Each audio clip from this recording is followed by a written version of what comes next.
ಶವವನ್ನ ಹೂತು ಹಾಕಿದ ವಿವರ ಎಡಿಆರ್ ಮಾಹಿತಿಯನ್ನ ಸಂಗ್ರಹ ಮಾಡ್ತಾ ಇದ್ದಾರೆ. 1987ರಿಂದ 2025ರವರೆಗಿನ ದಾಖಲೆಗಳನ್ನ ಸಂಗ್ರಹಿಸ್ತಾ ಇದ್ದಾರೆ. ಗಿರೀಶ್ ಮಟ್ಟಣ್ಣನವರ್ ಕೊಟ್ಟ ದಾಖಲೆಯ ಜೊತೆಗೆ ಪರಿಶೀಲನೆಯನ್ನ ಮಾಡ್ತಾ ಇದ್ದಾರೆ. ಶವ ದಫನ್ಗೆ ದಾಖಲೆಗೆ ಸಹಿ ಹಾಕಿದ ವ್ಯಕ್ತಿಗಳನ್ನು ಕೂಡ ವಿಚಾರಣೆಗೆ ಒಳಪಡಿಸುತ್ತಾರೆ. ಮಾಜಿ ಅಧ್ಯಕ್ಷರು, ಪಿಡಿಒ ಸಿಬ್ಬಂದಿಗೆ ನಿತ್ಯ ವಿಚಾರಣೆಗೆ ಈಗ ಎಸ್ಐಟಿ ಅಧಿಕಾರಿಗಳು ತೀರ್ಮಾನ ಮಾಡಿದ್ದಾರೆ. ಒಟ್ಟಾರೆ ಈ ಹಿಂದೆ ಆಗಿರುವಂತಹ ಈ ಎಲ್ಲ ಘಟನೆಗಳ ಬಗ್ಗೆ ಸಂಪೂರ್ಣವಾದಂತಹ ಮಾಹಿತಿಯನ್ನ ಕಲೆ ಹಾಕಿರುವಂತಹ ಎಸ್ಐಟಿ ಅಧಿಕಾರಿಗಳು ಈ ಹಿಂದೆ ದಫನ್ ಆದಂತಹ ಸಮಯದಲ್ಲಿ ಯಾರ್ಯಾರು ಮಹಜರ್ ಮಾಡಿದ್ರು, ಯಾರ್ಯಾರು ಸ್ಥಳ ಪರಿಶೀಲನೆ ಮಾಡಿದ್ರು, ಇದೆಲ್ಲದರ ಮಾಹಿತಿಯನ್ನ ಕಲೆ ಹಾಕಿ ಈಗ ಎಸ್ಐಟಿ ಅಧಿಕಾರಿಗಳು ತನಿಖೆಯನ್ನ ಚುರುಕುಗೊಳಿಸಿದ್ದಾರೆ. ಧರ್ಮಸ್ಥಳ ಬುರುಡೆ ಕೇಸ್ನ ಎಲ್ಲ ಆರೋಪಗಳಿಗೆ ಕ್ಲಾರಿಟಿ ಕೊಡೋದಕ್ಕೆ ಮುಂದಾಗಿದ್ದಾರೆ ಎಸ್ಐಟಿ ಅಧಿಕಾರಿಗಳು.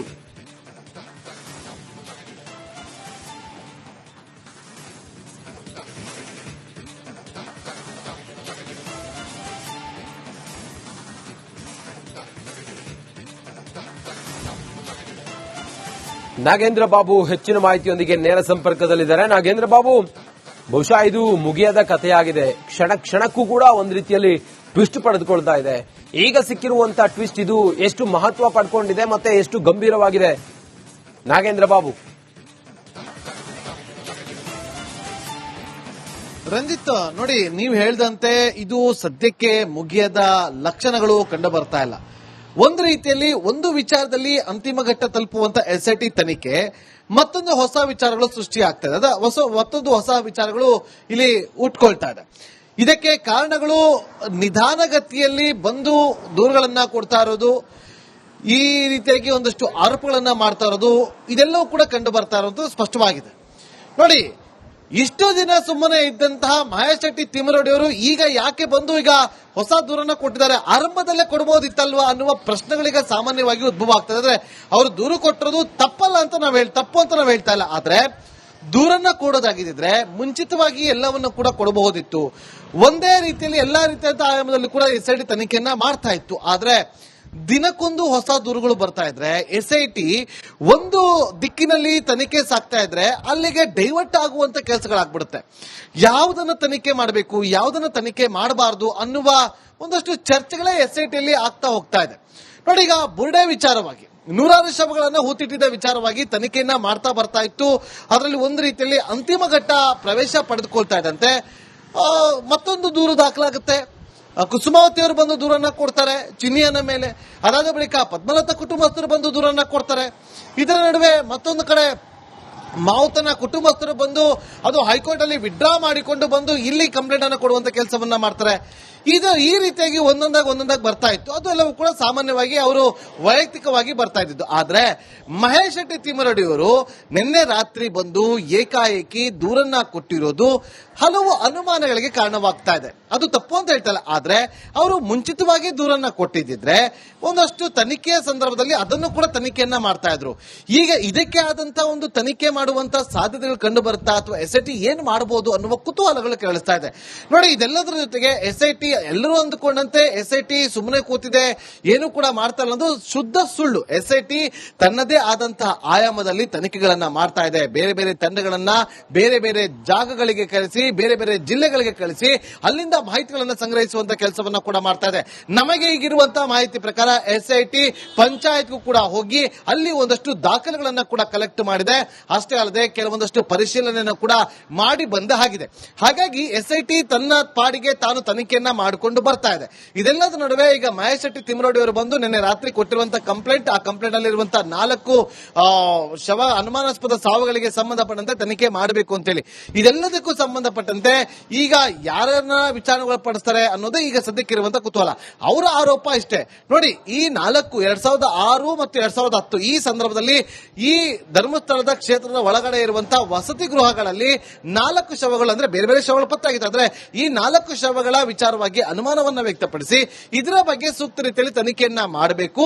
ಜೊತೆಗೆ ಇವರ ಗುರುತನ್ನ ಮರೆಮಾಚಲಾಗಿದೆ, ಅದನ್ನು ನಾಶಪಡಿಸುವಂತ ಕೆಲಸಗಳಾಗಿದೆ ಅಂತೇಳಿ ಗಂಭೀರವಾದಂತಹ ಆರೋಪವನ್ನ ಮಹೇಶ್ ಶೆಟ್ಟಿ ತಿಮ್ಮರೋಡಿ ಅವರು ಮಾಡ್ತಾರೆ. ಇದರ ನಡುವೆ ಮಟ್ಟಣ್ಣ ಅವರು ಕೂಡ ಕಳೆದ 3 ದಿನದ ಹಿಂದೆ ದಾಖಲೆ ಸಮೇತವಾಗಿ ಬಂದು ಕಳೆದ ವಾರ ಆ ದಾಖಲೆಯನ್ನ ಎಸ್ಐಟಿಗೆ ಕೊಡುವಂತ ಕೆಲಸವನ್ನ ಮಾಡಿದ್ರು. ಅಂದ್ರೆ ಆ ದಾಖಲೆಗಳು ನೋಡಿ, ನೀವು ಹೇಳಿದಂತೆ 1985ರಿಂದ 25ರವರೆಗೂ ಕೂಡ ಎಷ್ಟು ಸಾವಿನ ದಾಖಲೆಗಳಾಗಿದೆ ಅದರ ಬಗ್ಗೆ ಮಾಹಿತಿಯನ್ನ ಕಲೆಕ್ಟ್ ಮಾಡಿ ಒಂದಷ್ಟು ಆರ್ಟಿಐ ಮೂಲಕ ಎಲ್ಲವನ್ನು ಕೂಡ ಸಂಗ್ರಹಿಸಿ ಆ ದಾಖಲೆಯನ್ನ ಈಗ ಎಸ್ಐಟಿ ತನಿಖಾ ತಂಡಕ್ಕೆ ಕೊಡುವಂತ ಕೆಲಸವನ್ನ ಗಿರೀಶ್ ಮಟ್ಟಣ್ಣ ಅವರು ಕೂಡ ಮಾಡಿರುವಂತದ್ದು.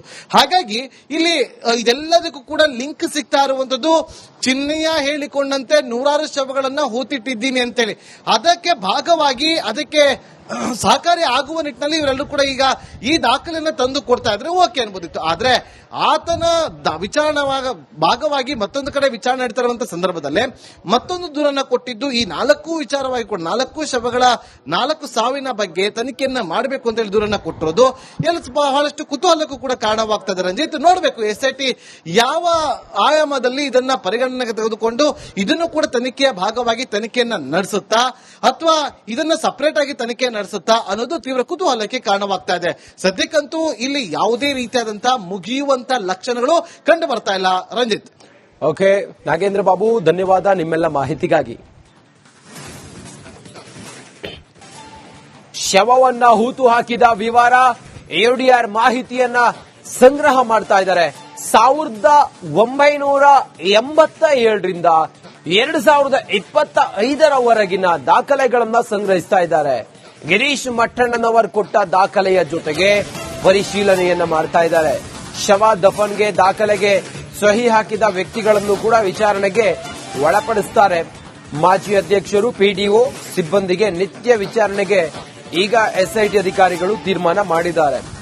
ಒಟ್ಟಾರೆ ಈ ಹಿಂದೆ ಆಗಿರುವಂತಹ ಈ ಎಲ್ಲ ಘಟನೆಗಳ ಬಗ್ಗೆ ಸಂಪೂರ್ಣವಾದಂತಹ ಮಾಹಿತಿಯನ್ನ ಕಲೆ ಹಾಕಿರುವಂತಹ ಎಸ್ಐಟಿ ಅಧಿಕಾರಿಗಳು ಈ ಹಿಂದೆ ದಫನ್ ಆದಂತಹ ಸಮಯದಲ್ಲಿ ಯಾರ್ಯಾರು ಮಹಜರ್ ಮಾಡಿದ್ರು, ಯಾರ್ಯಾರು ಸ್ಥಳ ಪರಿಶೀಲನೆ ಮಾಡಿದ್ರು, ಇದೆಲ್ಲದರ ಮಾಹಿತಿಯನ್ನ ಕಲೆ ಹಾಕಿ ಈಗ ಎಸ್ಐಟಿ ಅಧಿಕಾರಿಗಳು ತನಿಖೆಯನ್ನ ಚುರುಕುಗೊಳಿಸಿದ್ದಾರೆ. ಧರ್ಮಸ್ಥಳ ಬುರುಡೆ ಕೇಸ್ನ ಎಲ್ಲ ಆರೋಪಗಳಿಗೆ ಕ್ಲಾರಿಟಿ ಕೊಡೋದಕ್ಕೆ ಮುಂದಾಗಿದ್ದಾರೆ ಎಸ್ಐಟಿ ಅಧಿಕಾರಿಗಳು.